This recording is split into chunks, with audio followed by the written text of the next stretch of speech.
Hi there, this is Nick Devine, founder of the Print Coach and developer of the Elephant Hunting System, and welcome to this video.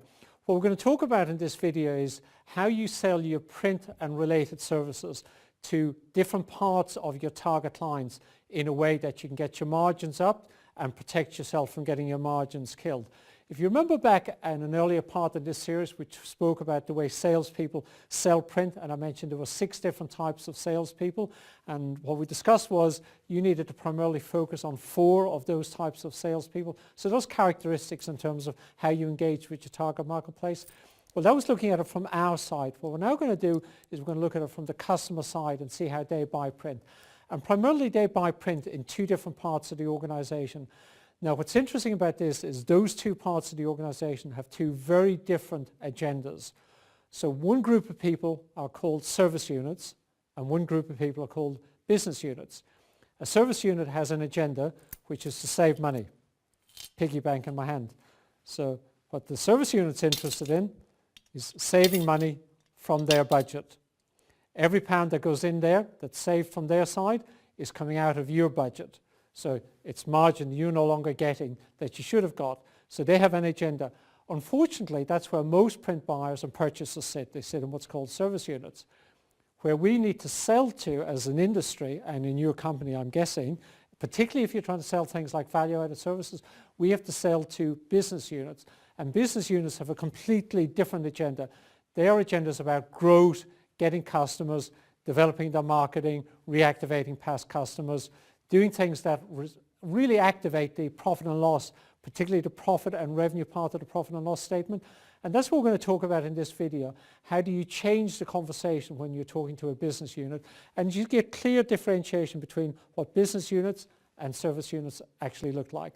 So let's go look at that right now. The concept of business units and service units is actually pretty simple to understand.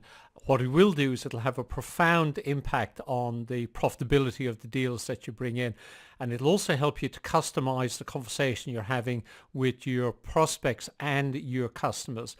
So let's talk about business units first.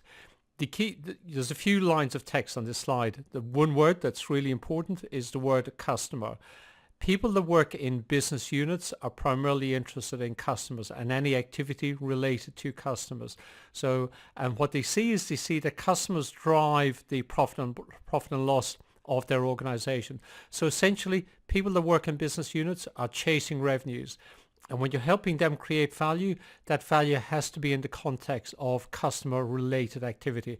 And we'll talk in a couple of minutes time in terms of what success criteria looks like for them.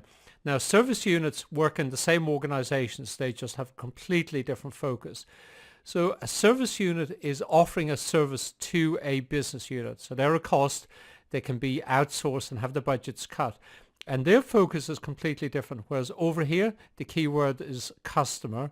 Over here, the keyword, or there's 2 keywords, combination of service and cost. So what they want is they want great product, great service, fantastic backup, and they want to pay as little as possible for it. So on this side, you're dealing typically with business people, marketing people, MDs, CEOs of organizations. On this side, you're dealing with internal people in the organization offering services to these people. So let's talk about how they measure success. So let's look at a business unit first.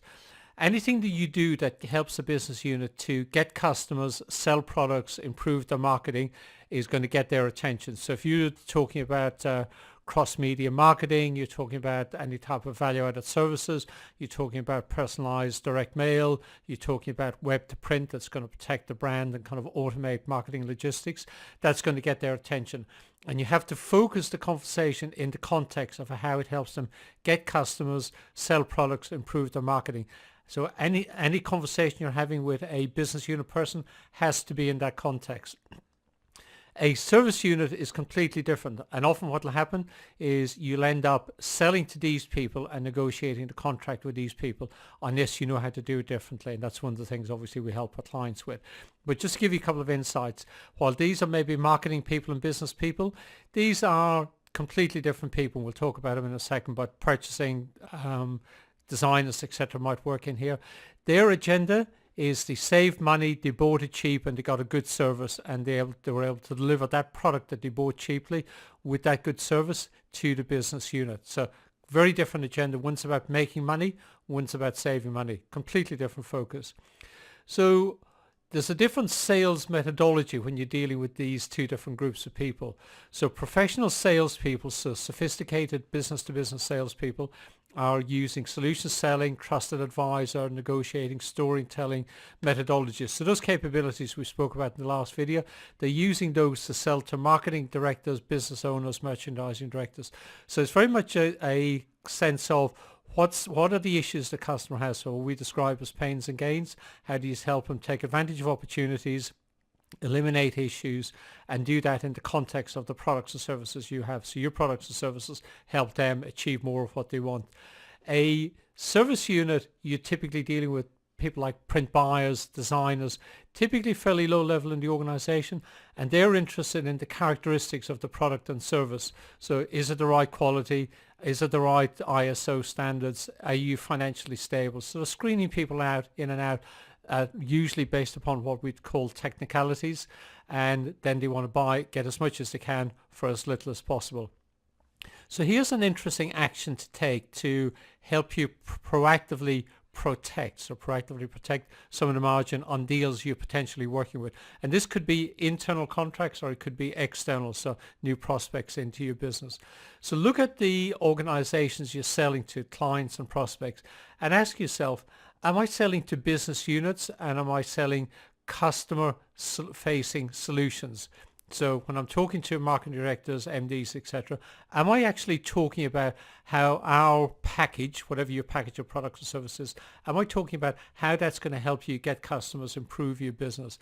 And when I'm talking to service units, am I talking about the quality of my product, the reliability, the service, the timing, you'll get it exactly, so kind of that on time in full methodology?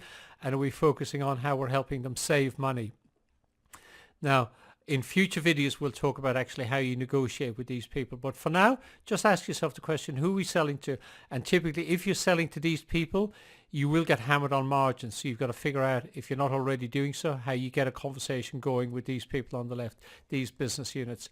Now, we'll be running some, IPEX is obviously coming up soon. It's only a few weeks away. It's going to come really quickly. There's a masterclass program. We're helping out with that program, and we're helping out in a couple of days in the middle of the program. I don't remember the exact date specifically.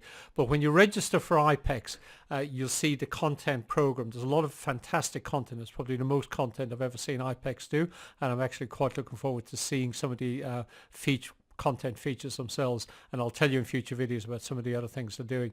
But the masterclass program is definitely an area to investigate.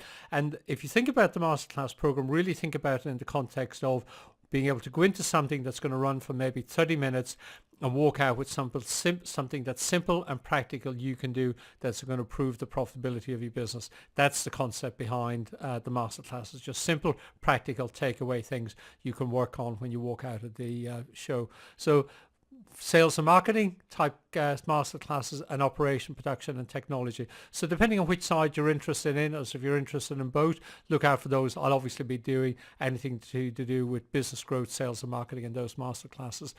Now, you could be watching this video in a myriad of different places. You'll see a video down at the bottom that says theprintcoach.com/2. So wherever you're watching, just go to that URL. You'll come to a page that's going to look something similar to this. They'll have the slides, the video on the left, and there's a little section over there on the right hand side. If you just fill that out, click the get instant access button, and you'll immediately be able to download that slide, that handout. It's a one-page handout that's got the core components of the business units and the service units, so the critical things you need to know. Where it says video comment, what I'm primarily interested in there are two things. First thing is your biggest takeaway from this video. We want to make sure we're delivering content that's relevant and it's helping you address questions in your business. And second one, if you've got a question about how you sell your products, particularly value-added services, I'd be interested in finding out what those questions are so we can hone our videos to particularly match the questions and the issues that our clients and our target market have. So that's all we're covering in this video. We'll be back next week. As we said, this is one of a series of 10. We'll be back next week with the next video in the series. Have a fantastic day, brilliant week, and we'll see you next week. Bye for now.